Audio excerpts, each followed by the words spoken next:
Hello everyone. तो कैसे हैं आप सब? आई होप बहुत अच्छे होंगे और अच्छे से स्टडी कर रहे होंगे। तो आज का वीडियो बहुत ही महत्वपूर्ण होने वाला है, क्योंकि आज के इस लेक्चर में क्लास 1 केमिस्ट्री जो बुक 2 है उसके जितने भी बहुविकल्पीय प्रश्न है यानी ऑब्जेक्टिव क्वेश्चन है वो सब एक ही वीडियो में बताने वाले। ध्यान रखना कि ये जितने भी प्रश्न है बहुत ही इंपॉर्टेंट है और प्रीवियस ईयर में पूछे भी गए हैं, ठीक है। तो बस इसमें वही वही प्रश्न है, ठीक है। तो वीडियो शुरू करते हैं। तो आज का जो सबसे महत्वपूर्ण प्रश्न है, पहला प्रश्न का है, तो एल्किल हाइलाइड का सामान्य सूत्र है। एल्किल हाइलाइड का सामान्य सूत्र है, ठीक है। तो इसका जो ऑप्शन दिया CnH2n 2x(x5) CnH2n plus 1x। यहाँ पर जो x है वह हैलोजन है, ठीक है। x क्या है? हैलोजन। x के अंतर्गत आता है Fe Cl I Br, ठीक है। आई और क्या आता है? Br। ये सब क्या आते हैं? ये सब x के अंतर्गत आते हैं। n जो भी संख्या हो, ठीक है। जैसे अगर यहाँ पर हम n बराबर मान ले 2, तो जो एल्किल हाइलाइड का पहले तो ध्यान रखना कि सामान्य सूत्र होता है वो होता है, अंडरलाइन यहाँ पर कर देते हैं, ठीक है, CnH2n प्लस 1x, ठीक है। यानी जो इसका ये आंसर सही हो जाएगा, बी नंबर, ठीक है। अब यहाँ पर अगर हम देखते हैं, मान रखेंगे C, ठीक है। n बराबर अगर 2 है तो C n की जगह हम लिखेंगे 2, n की जगह क्या लिखेंगे? 2 H, फिर 2, और इस बार यहाँ पर 2 गुणे 2 करना है, क्योंकि यहाँ पर 2 पहले से लगा था, एक n, ठीक है, और प्लस का 1, तो हो जाएगा जो C2H4, ठीक है, C2H5 हो जाएगा यहाँ पर, 2 2 4 और 1 5, और इसके साथ एक क्या जुड़ेगा? x जुड़ता है। x यहाँ पर Cl हो सकता है, Br हो सकता है, ठीक है। तो ये क्या हो गया? इसे क्या कहते हैं? एल्किल हाइलाइड, ठीक है। तो पहले प्रश्न का आंसर हम लोगों को पता चल गया है। अगर आपको किसी भी क्वेश्चन का आंसर आता है तो आप कमेंट कर सकते हैं, ठीक है। तो दूसरा प्रश्न शुरू करते हैं। अभिक्रिया RCOOAg Br क्या कहलाती है? ठीक है, अभिक्रिया RCOOAg की जब Br2 से अभिक्रिया कराई जाती है तो वो क्या कहलाती है? और उसके पश्चात यहां पर दिया है, उसके पश्चात हमें मिलता क्या है? RBr। ये अगर अभिक्रिया RCOOAg को Br2 से अभिक्रिया कराई जाती है और उसके पश्चात हमें RBr प्राप्त होता है तो वो अभिक्रिया क्या कहलाती है? अगर हम लोग ने अभिक्रियाओं के बारे में पढ़ा होगा तो उसको कहते हैं हुसैनडीकरण अभिक्रिया। क्या कहते हैं? हुंसडीकर अभिक्रिया, ठीक है। ऑप्शन नंबर जो ए है वो हो जाएगा सही, ठीक है। ऑप्शन नंबर ए हो जाएगा सही। जैसे इसमें क्या होता है, जब हम RCOOAg इसकी अभिक्रिया हम लोग कराते हैं Br2 से,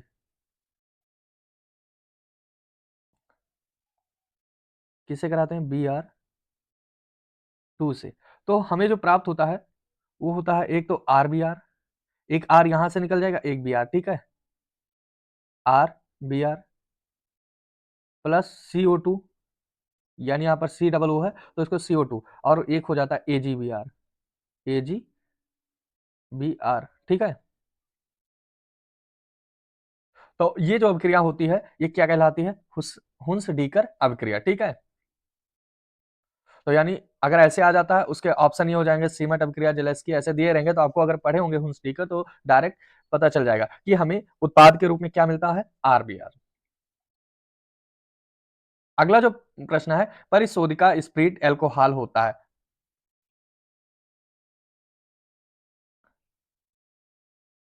परिशोधिका स्प्रिट एल्कोहल होता है, तो ये क्या होता है? ये परिशोधिका स्प्रिट शुद्ध एल्कोहल होता है। इसका जो उपयोग होता है जैसे औषधि बनाने में, विलायक के रूप में, स्वाद पहचानने के रूप में किया जाता है। तो वहां पर कहा जा रहा है कि स्प्रिट में एल्कोहल, परिशोधिका स्प्रिट में जो ये होता क्या है? शुद्ध एथेनॉल। परिशोधिका स्प्रिट होता क्या है? शुद्ध एथेनॉल। और इसमें जो स्प्रिट में एल्कोहल कितना होता है, कितने परसेंट होते हैं? तो वो हो जाता है 95.5%। 95.5%, ये याद रखना। उपयोग अगर देखेंगे तो हो गया औषधि बनाने में, विलायक के रूप में, स्वाद पहचानने के रूप में किसका उपयोग करते हैं? परिशोधिका स्प्रिट का, ठीक है। चलते हैं, अगला प्रश्न है हमारा, ल्यूकोस अभिकर्मक के उपयोग से क्या पहचानते हैं? ल्यूकोस अभिकर्मक की परिभाषा भी आती है, ठीक है। और यहां पर पूछा गया है कि उसके उपयोग से आप क्या समझते हैं। ल्यूकोस अभिकर्मक से हम एल्कोहल को पहचानते हैं, ठीक है। ल्यूकोस अभिकर्मक का प्रयोग एल्कोहल को पहचानने में करते हैं कि जो एल्कोहल है वो प्राथमिक है या द्वितीय है या तृतीय है, ठीक है। प्राथमिक अल्कोहल, द्वितीय अल्कोहल, तृतीय अल्कोहल, यानी 3-4 प्रकार के होते हैं, 3 प्रकार के होते हैं। तो उसका पहचानने के लिए हम ल्यूकोस अभिकर्मक का उपयोग करते हैं, ठीक है। तो यानी जो इसका आंसर नंबर 4 है ये सही हो जाएगा। चलते हैं अपने अगले प्रश्न पर।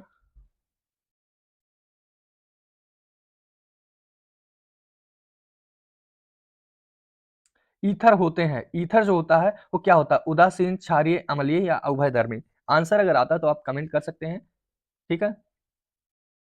ध्यान रखना यहाँ पर जितने भी प्रश्न हैं वो बहुत ही इंपॉर्टेंट है, ठीक है। तो जो ईथर होता है, ईथर, वो ईथर जो होता है क्षारीय माध्यम में होता है। कैसा, क्षारीय, ठीक है। ईथर कैसा होता है, क्षारीय होता है।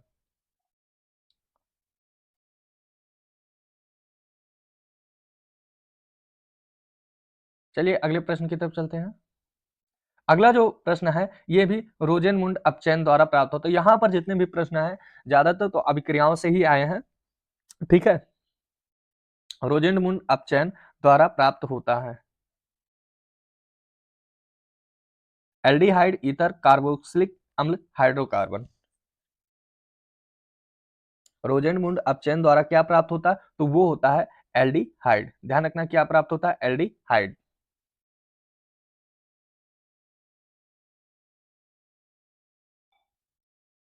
यानी जब रोजेनमुंड इसका अपचयन कराया जाता है, ठीक है, तो उसमें क्या होता है, हमें प्राप्त होता है एल्डिहाइड। चलते हैं अपने अगले प्रश्न पर।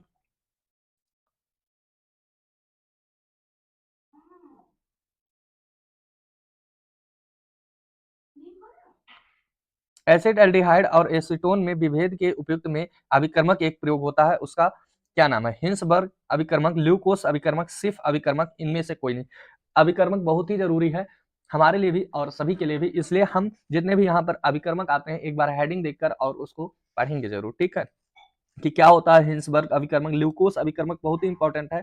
और सिफ अभिकर्मक क्या होते हैं, ठीक है, आगे भी अभी कई अभिकर्मक के नाम आएंगे। तो यहाँ पर जो है वो एसिड एल्डिहाइड और एसीटोन में अंतर बताने के लिए एक अभिकार कर्मक का प्रयोग किया जाता है और जिसका नाम है सिफ अभिकर्मक। क्या है, सिफ अभिकर्मक। एक मिनट, इसको हम यहां से पूरा इरेज कर देते हैं, ठीक है। तो इसका जो सही ऑप्शन हो जाएगा वो हो जाएगा सिफ अभिकर्मक। चलते हैं अपने अगले प्रश्न पर। फार्मलिन जलीय विलयन है, फार्मलिन जलीय विलयन है, किसका, फार्मलिन जलीय विलयन है। और ध्यान रखना है कि जो फार्मलिन का प्रयोग होता है वो क्या होता है, फलों सब्जियों को सड़ने से बचाने के लिए या अत्यधिक उपयोग, अत्यधिक मतलब ज्यादा दिन सुरक्षित रखने के लिए किसका प्रयोग करते हैं, फार्मलिन। और इसका जो यहाँ पर 4 ऑप्शन दिए हैं इसमें एक ही सही होगा। फॉर्मेल्डिहाइड, फॉर्मिक अम्ल, फ्लोरीन का, एसिड एल्डिहाइड का। फॉर्मलिन का जलीय विलयन होता है। ध्यान रखना है इसका जो सही ऑप्शन हो जाएगा वो है पहला, ठीक है। पहला क्या है, फॉर्म एल्डिहाइड। और इसका जो मात्रा होती है कितनी होती है, 40%। यानी फॉर्मलिन में 40% क्या होता है, फॉर्म एल्डिहाइड, और 60% ये जलीय विलयन है इसलिए इसमें जल होता है, ठीक है।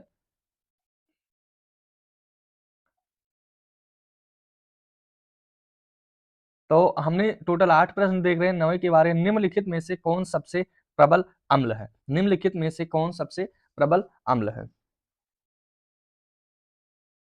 तो पहला ऑप्शन दिया CH3COOH, Cl CH2COOH, Cl2CC Cl3।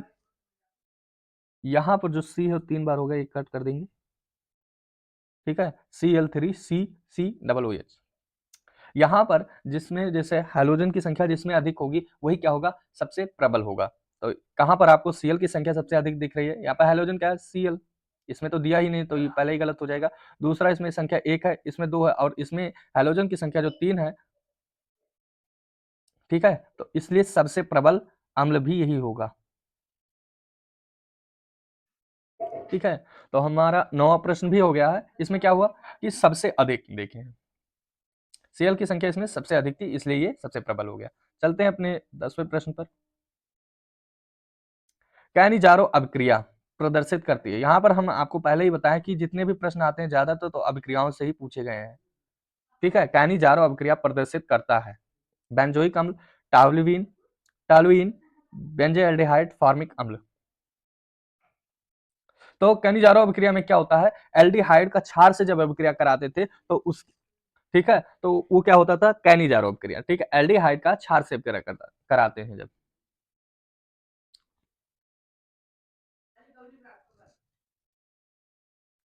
तो जब इन दोनों के बीच अभिक्रिया होती है तो हमें जो प्राप्त होता है वो होता है बेंजोएल्डिहाइड। क्या होता है, कैनिजारो अभिक्रिया में हम एल्डिहाइड को, यहां पर एल्डिहाइड को किससे क्रिया कराते थे, क्षार से। ठीक है, तो हमें प्राप्त क्या होता है, यानी क्या प्रदर्शित होता है, तो वो हो जाएगा बेंजोएल्डिहाइड। बेंजोएल्डिहाइड।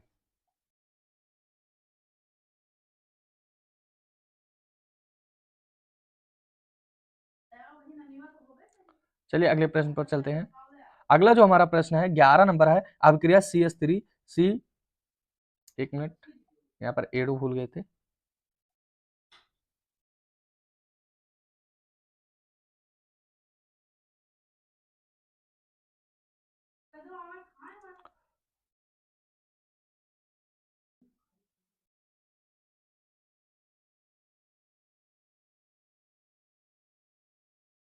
देखिए, तो इनके बीच ये ऐसे एडो लगा रहता है ना जब किसी भी अभिक्रिया होती है। ठीक, तो अभिक्रिया CH3CO, थोड़ा सा बड़ा हो गया और छोटा कर दें, ये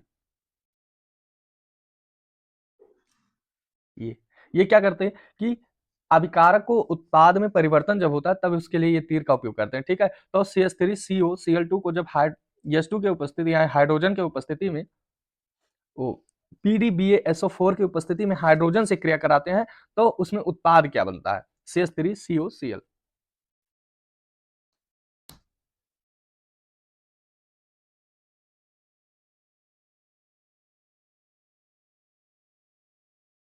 तो ये क्या था, ये भी क्या है, रोजेन-मुंड अभिक्रिया, रोजेन-मुंड अभिक्रिया है।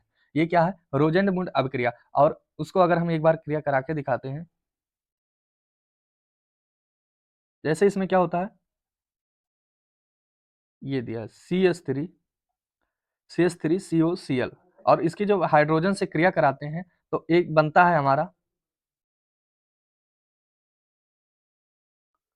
CH3CHO, CH3 और CHO बनता है, और प्लस यहाँ से एक H यहाँ से और एक Cl बाहर हो जाता है। ठीक है, यह Cl बाहर हो जाता है, और यहाँ CH3C और एक H इसमें से ले लिया, CHO हो गया। और ये है क्या, ये है एल्डिहाइड, ये है क्या, एल्डिहाइड। ठीक है, तो इसका जो सही ऑप्शन हो जाएगा, आप तो पता चल ही गया होगा कि क्या होगा, हो जाएगा एल्डिहाइड।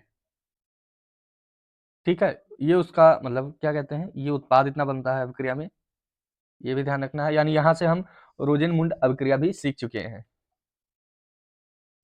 जो अगला प्रश्न है, यानी 12 नंबर प्रश्न है, CH3 और इसको ब्रैकेट के अंदर करके फिर 3 को यन से एक, क्या है ये, प्राथमिक एमीन है, द्वितीय एमीन है, CH3 क्या है, एमीन। तो ये प्राथमिक एमीन है, द्वितीय एमीन है, या तृतीय एमीन है, दिखा रहे हैं अभी आपको। जैसे यहां पर हो गया यन, यन, यहां पर देखेंगे आप CH3 दिया है। ठीक है, CH3 तो यानी 3 बार दिए, तो एक बार हम इधर कर लेंगे CH3, एक बार इधर कर लेंगे CH3 यानी कि, और एक बार नीचे कर लेंगे CH3, और इधर कर लेंगे H। तो इसमें क्या हुआ कि एमीन की संख्या कितनी है, ये प्राथमिक एमीन है, द्वितीय है या तृतीय है, पहचानना है कैसे, एक ये हो गया CH3, दूसरा ये, तीसरा ये, तो ये है क्या, ये है तृतीय एमीन। क्या है, तृतीय एमीन। ठीक है, तो अगले प्रश्न पर चलते हैं। आई होप ये प्रश्न भी आपको बहुत बढ़िया से समझ में आया होगा।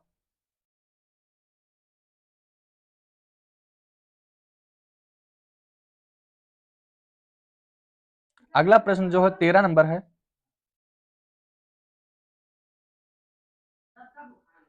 2 डिग्री एमीन है, 2 डिग्री एमीन है।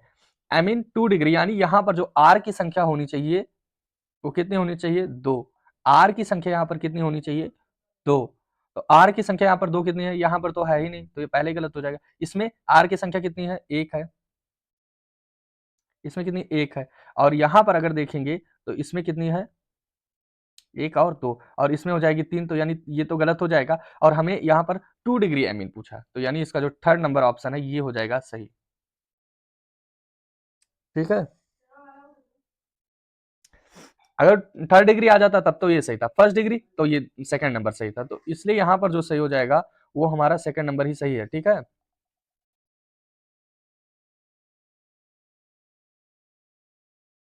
ये बॉक्स के अंदर आ गया। चलते हैं अपने अगले प्रश्न पर। अगला प्रश्न है यौगिक जिसमें प्रबल क्षारीय सबसे अधिक है।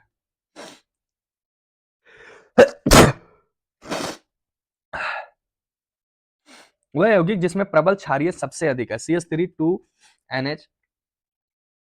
इसमें ध्यान रखना कि जिसमें एल्किल समूह सबसे अधिक है वो क्या हो जाएगा? सबसे प्रबल क्षारीय।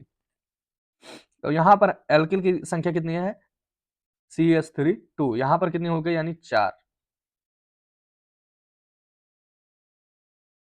यहां पर मतलब CH3 और बाहर लगा 2, तो यानी इसकी संख्या हो जाएगी 2। यहां पर CH3 है तो इसकी भी संख्या ऑलरेडी 1 दी है, और यहाँ पर CH3 और फिर ब्रैकेट के अंदर मतलब इसकी जो घात है वो 3 है, यानी 3 को 3 से गुणा करेंगे कितना हो जाएगा? वो सॉरी, ये CH3 जो होता है, समझ लें हम यहाँ पर ये किसके बराबर है? 1। और अगर इसके ब्रैकेट पे यहाँ पर 3 लगा तो 3 को 1 से गुणा कर देंगे। ठीक इसी प्रकार यहाँ पर 3 और इसको CH3 को हमें 1 मानना, तो इसकी संख्या हो जाएगी 3, और ये NH3 है तो ये गलत हो जाएगा। ठीक है, क्योंकि यहाँ पर जो है वो एल्किल समूह दिख ही नहीं रहा, तो यानी जो इसमें क्षारीय सबसे अधिक है, तो यहाँ पर जिसमें जो है एल्किल समूह सबसे अधिक किसमें दिख रहा है? हमारा थर्ड नंबर में। थर्ड नंबर में, तो यानी यही सही भी हो जाएगा। ठीक है, चलते हैं अपने अगले प्रश्न पर। सबसे मीठी शर्करा है, बहुत ही छोटा प्रश्न है और मजेदार भी है। सबसे मीठी शर्करा है, ग्लूकोज, माल्टोज, फ्रैक्टोज, सुक्रोज। यहाँ पर फ्रुक्टोज है लेकिन ये हो जाएगा फ्रैक्टोज। फ्रैक्टोज, और उसके बाद है सुक्रोज। सबसे मीठी जो शर्करा होती है वो होता है फ्रैक्टोज। क्या होता है? फ्रैक्टोज। और ये किस में पाया जाता है? ये फलों में पाया जाता है, और इसे फलों की शर्करा भी कहते हैं। फ्रैक्टोज जो होता है इसे फलों की शर्करा भी कहते हैं। ठीक है, और सबसे मीठी शर्करा भी क्या होती है? फ्रैक्टोज।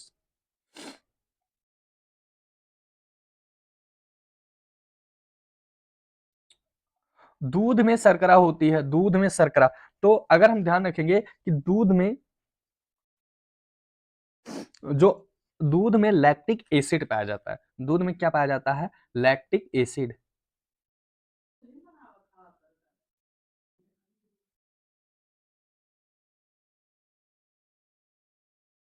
ठीक है, दूध में क्या पाया जाता है? Lactic acid. तो दूध में शर्करा कौन सी होती है? लैक्टोज। शर्करा भी क्या होगी? इसमें लैक्टोज होगी। ठीक है, तो यानी 16 नंबर भी आंसर हो गया। इसमें एसिड कौन सी पाई जाती है? लैक्टिक। और शर्करा कौन सी होती है? लैक्टोज। तो यहां से 2 प्रश्न क्लियर होते हैं। ठीक है, अगला जो प्रश्न है, विटामिन ए की कमी से होता है, विटामिन ए की कमी से होता है रक्त की कमी, त्वचा रोग, नपुंसकता। तो आप सभी को पता भी होगा कि जो विटामिन ए की कमी से होता है वो रतौंधी रोग होता है। ठीक है, और रतौंधी मतलब ना हो, यानी आंख को सुरक्षित रखने के लिए हमें किसके सेवन करना चाहिए? गाजर। ठीक है, आंख बचाओ गाजर खाओ। आरएनए में उपस्थित क्षारक है, और ये बहुत ही इंपॉर्टेंट प्रश्न है। ठीक है, इसकी हमारे पास ट्रिक भी है। आरएनए में उपस्थित क्षारक, आर आप सभी को पता होगा कि आरएनए में जो होता है क्षारक, नाइट्रोजन क्षारक, उनकी संख्या कितनी होती है? नाइट्रोजन क्षारक की संख्या कितनी होती है? 4। और वो किस प्रकार होते हैं ये भी दिखा देंगे। उतना ध्यान है कि ये प्रश्न इंपॉर्टेंट है, और इसमें नाइट्रोजन क्षारक होते हैं और उसकी संख्या कितनी होती है? 4 होती है, इतना ध्यान रखना है।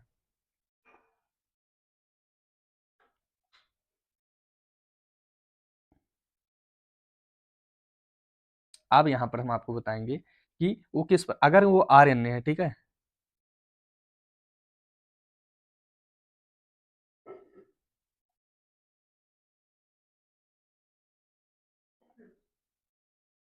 एक मिनट,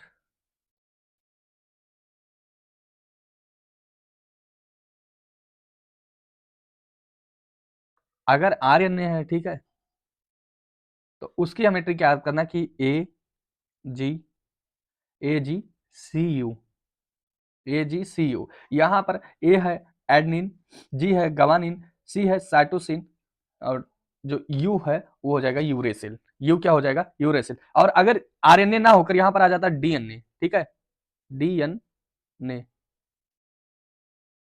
तब क्या होता? तब इसकी जो ट्रिक हो जाती वो होती AGC और TH, यानी यूरेसिल की जगह क्या हो जाता? थायमिन।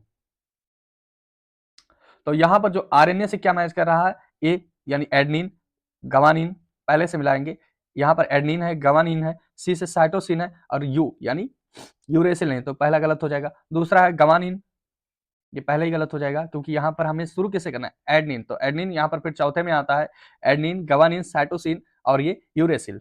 ठीक है, इस प्रश्न का आप स्क्रीनशॉट भी ले सकते हैं, इंपॉर्टेंट है। ठीक है, तो इसका जो चौथा नंबर ऑप्शन है ये सही हो जाएगा। ठीक है, ट्रिक ये है आपकी, अगर यहीं पर डीएनए होता तो AGCTH यानी पहला जो हो जाता सही, अगर डीएनए होता तो।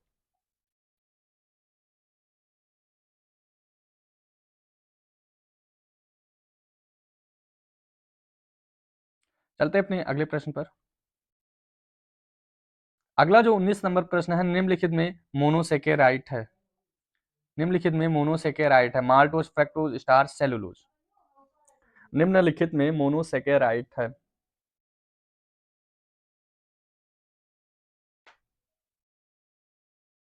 तो इसका जो सही ऑप्शन हो जाएगा वो हो जाएगा फ्रक्टोज, मोनोसेकेराइट, फ्रक्टोज। और अगर ये मिल जाता है मोनोसेकेराइट ही मिलकर क्या बनाते हैं? डाइसेकेराइट। ठीक है, तो ये हो गया 19 नंबर प्रश्न। आई होप वीडियो यहीं पर हम समाप्त भी करते हैं। ठीक है, आई होप जितने भी प्रश्न हैं यहाँ पर आपको बहुत अच्छे से समझ में भी आए होंगे।